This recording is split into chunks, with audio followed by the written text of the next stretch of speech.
भक्ति गीत चैनल में आज आप लोगों को स्वागत है। विजया एकादशी की कथा आज मैं आपको सुनाने जा रही हूँ।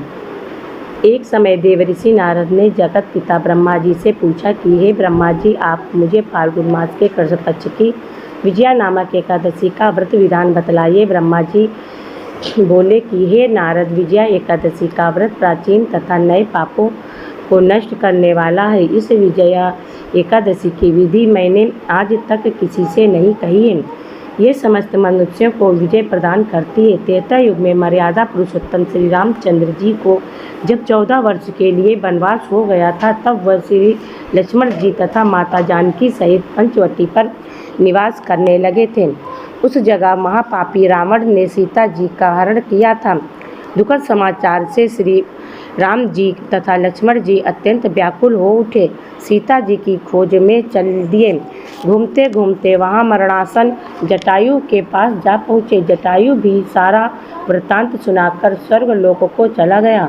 कुछ आगे चलकर उनकी सुग्रीव के साथ मित्रता हो गई और बाली का वध किया। श्री हनुमान जी ने लंका में जाकर सीता जी का पता लगाया और सीता जी से श्री रामचंद्र जी तथा सुग्रीव की मित्रता का वर्णन किया। वहां से लौटकर हनुमान जी श्री रामचंद्र जी के पास आए और सब समाचार कहे। श्री रामचंद्र जी ने सुग्रीव की सहमति लेकर वानरों भालुओं की सेना सहित लंका को प्रस्थान किया। जब श्री रामचंद्र जी समुद्र के किनारे पहुंच गए, तब उन्होंने महान अगाध मगरमच्छ से युक्त समुद्र को देखकर श्री लक्ष्मण जी से कहा, हे लक्ष्मण, इस महान अगाध मगरमच्छ से युक्त समुद्र को किस प्रकार पार कर सकेंगे। श्री लक्ष्मण जी बोले कि हे राम जी, आप आदि पुरुष पुराण पुरुषोत्तम हो।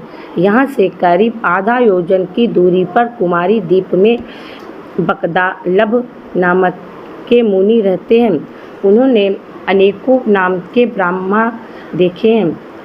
आप उनके पास जाकर उसका उपाय पूछिए। लक्ष्मण जी के वचनों को सुनकर श्री रामचंद्र जी बकदालभ ऋषि के पास गए और उनको प्रणाम करके बैठ गए।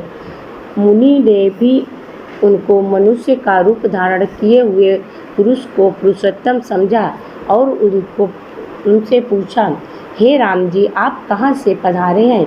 श्री राम जी बोले कि हे महर्षि, मैं अपनी सेना सहित यहाँ आया हूँ और राक्षसों को जीतने लंका जा रहा हूँ। आप कृपया कर समुद्र को पार करने का कोई उपाय बतलाइए। इसे के लिए मैं आपके पास आया हूँ। बकदालभ ऋषि बोले कि हे राम जी, मैं आपको उत्तम व्रत बतलाता हूँ। फाल्गुन मास के कृष्ण पक्ष की विजया एकादशी का व्रत करने से तुम समुद्र के अवश्य ही पार हो जाओगे और तुम्हारी विजय होगी। हे राम जी, इस व्रत की विधि यह है कि दशमी के दिन स्वर्ण, चांदी, तांबा या मिट्टी किसी का एक कलश बनवाएं।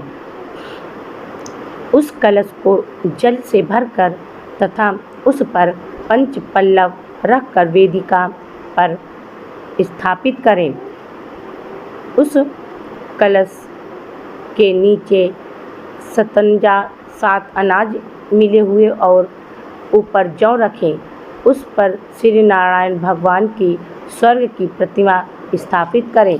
एकादशी के दिन स्नान आदि नित्य कर्म से निवृत्त होकर धूप दीप नैवेद्य नारियल आदि से भगवान की पूजा करें। इस दिन भक्ति पूर्वक कलश के सामने व्यतीत करके और रात्रि को भी उसी तरह बैठे रहकर जागरण करना चाहिए।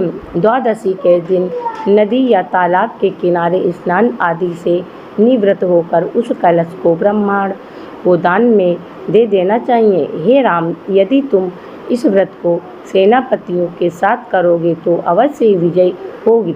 श्री रामचंद्र जी ने मुनि की आज्ञा अनुसार विधि पूर्वक विजया एकादशी व्रत किया और इसके प्रभाव से लंकापति रावण को मारकर विजय पाई। अतः हे राजन, जो मनुष्य इस व्रत को विधि पूर्वक करेगा उसकी दोनों लोकों में विजय होगी।